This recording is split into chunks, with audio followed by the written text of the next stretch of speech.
Folks, Turkey's foreign minister just announced that we could see a ceasefire announcement today. I mean, we're talking about things being that close right now. According to the Turkish foreign minister, Turkey's intelligence chief is part of these negotiations. So Turkey's saying that matters are at a pretty decisive stage, and the details are being finalized as we speak. There's a real possibility that the ceasefire could be announced today. So let's see what happens in the next few hours, whether this actually becomes possible or not. But Netanyahu, man, he's looking like he's caught in a vice right now. All these different parties have him surrounded at this point. On one side, there's this Middle Eastern pressure on Trump, and Trump's got a whole bunch of other pressures and issues piling up on him too.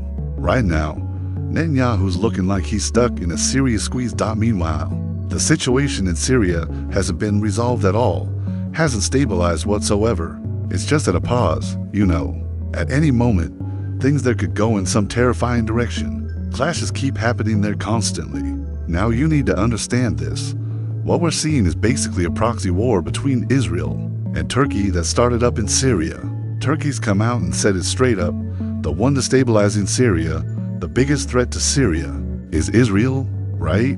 And it's Israel that's not letting the SDF disarm. And Turkey's saying we will never accept the SDF under any circumstances. This is the same SDF that had agreed to disarm. Now they're saying, no, we want a separate region. We're going to create a separate country, and backing them up is Israel.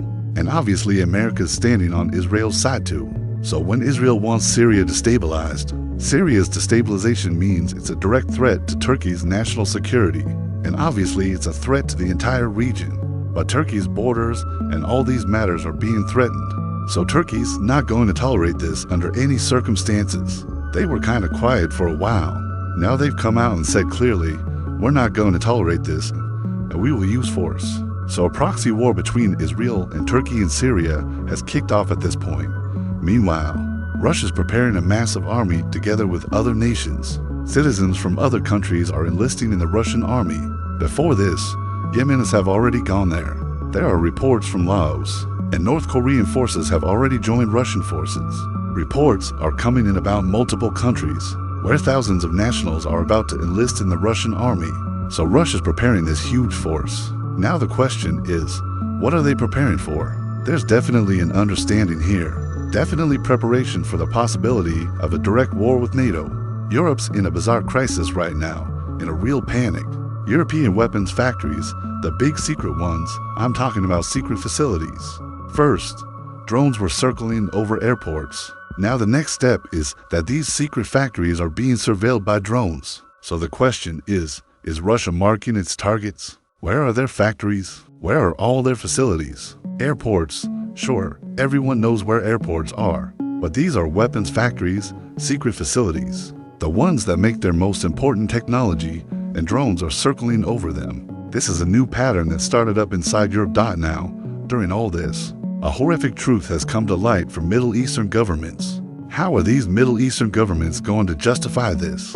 A British journalist has made this revelation. America, which is obviously present in Gaza and obviously completely involved in whatever's happening. America is using Egyptian bases in Sinai. They're using Egypt's Sinai bases for spy flights over Gaza. This report came out today. Reveal: Trump is using Egyptian airports to spy on Gaza under the guise of peacekeeping. U.S. surveillance flights over Gaza taking off from Egyptian airports. Tell me, how are they going to justify this? And what does this mean? It means the resistance hasn't just fought against Israel. They fought against NATO. They fought directly against the U.S. They fought against Middle Eastern governments too. This makes it clear. So as a whole, the resistance has fought against the entire world's governments, against the entire world's resources, against all the world's military might, against all the world's power, against the world's latest and most sophisticated technology. The resistance has confronted all of this, and Middle Eastern governments have fully supported Israel and America to destroy the resistance. But all of them have failed. Look at how the entire world's media machinery tried to demonize the resistance. The Western media machinery did it, sure, but wasn't the Middle Eastern media machinery used to? So now imagine all these people speaking about Gaza. Listen to their words. Look at their statements. The point is, this proves again that Israel couldn't have gone to this level of brutality if they weren't participants in it. Nobody on this planet can commit this much brutality alone, unless the whole world becomes a participant. So these are the world's governments, even the ones who were supposed to stop it. They participated too. So this betrayal of the Palestinians, how are they going to answer for this? And what kind of foundation have they laid in the region? I mean, just think about the minds behind this policy of supporting Israel to eliminate the resistance. What's going on there? You can see what kind of war is being fought. What kind of minds created this policy that's still ongoing? Sinai is still being used right now. This is the very thing. Israel didn't stop because how could it stop? It had this guarantee that these countries could never attack Israel. They never could. In fact, these countries have been directly supporting them. So these countries were supposed to attack Israel? That was Israel's confidence. That was their arrogance. That they did whatever they wanted to the Palestinians. Israel couldn't do what it's done to Palestinians in the past. So everyone's complicit in this. This is a terrifying truth. Now, how are they going to account for this? Have they laid any good foundation in the Middle East? Has this policy brought any peace to the Middle East? Just think about it. All this kept happening in Gaza and they were acting this way. You could say this is regrettable. And who knows how they're going to stand in line for judgment. Meanwhile, the threat of war with Iran keeps growing. It keeps escalating. Another incident has happened. The Gulf Council representatives and European Union representatives have had a meeting.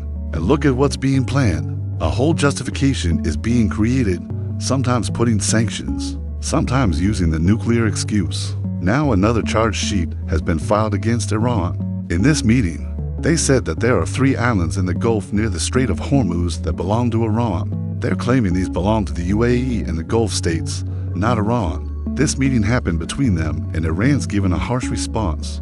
Iran to the delusional Europe. Notice they didn't include the Arabs in this. They're going after Europe. Iran to the delusional Europe. Zero leniency on sovereignty over 3 Persian Gulf islands. We won't compromise at all. They said historically it can be seen that these islands are ours. There's no dispute about it. And these came under British control in 1921. Then when Britain withdrew on November 30th, 1971, they came back to Iran. And at that time, the UAE hadn't even been established. The UAE was established 2 days after that. On November 30th, 1971, Britain left and those islands went back to Iran. And 2 days later, the UAE was established. So this is Iran's, meaning a new issue is being created to get them to fight each other. Whatever disputed issue exists, there's silence on it. Things are just moving along. Iran has communication with the UAE, with the Gulf, with Saudi Arabia, with Qatar. Now they're trying to open a new front here. It's a whole charge sheet, right? Meanwhile, more Russian cargo planes carrying weapons have landed in Iran. These reports are coming in. Another heavy military transport belonging to the Russian Air Force has landed in Iran. Different equipment is being reported, but they're also saying training aircraft could be in there too, with deliveries of Su-35 aircraft scheduled to begin in 2026. Su-35 deliveries to Iran could start in early 2026. So the training aircraft for that are being given to Iran. That's the report. We'll see how much truth there is to it. We'll find out eventually. But now there's pressure on Russia too, when China's providing this. Why isn't Russia? They're not providing because of Israel, but Israel's giving weapons to Ukraine against Russia. So why can't Russia provide them? And Iran's their ally, Russia's their ally, and the strategic partnership has come into force. The IRGC chief has warned that a harsh response will be given to enemies if they make any miscalculation in the Persian Gulf and the Strait of Hormuz. So all these statements, there's a whole preparation happening right now. Look, something bizarre is happening. Military preparations for war are continuing on their own track. Russia's preparing an army and people from other countries are joining it. This is a strange development. Russia's built up its army. It's reported to be 3.6 million, which is a huge army. Sure, they've got a few 100,000 active forces, but the reserves they've prepared, if a direct war happens with NATO, Russia has this history. And for every nation's survival, if Russia loses this war to NATO, they'll destroy Russia's identity. Who knows how many pieces they'll divide Russia into. When the time comes, it'll be used. But now the news is that forces from other countries are joining it too. Yemeni forces have already gone there. Yemeni nationals are going and participating. Laos, which is a Southeast Asian country, there are reports from there. North Korean forces as a whole have already gone there. But now Forbes, which is major American media, has said Cubans could become Russia's largest foreign fighting force. The biggest force Cuba is about to send. Cuba's going to send its nationals to enlist in the Russian army. 25,000 Cuban volunteers could be sent there.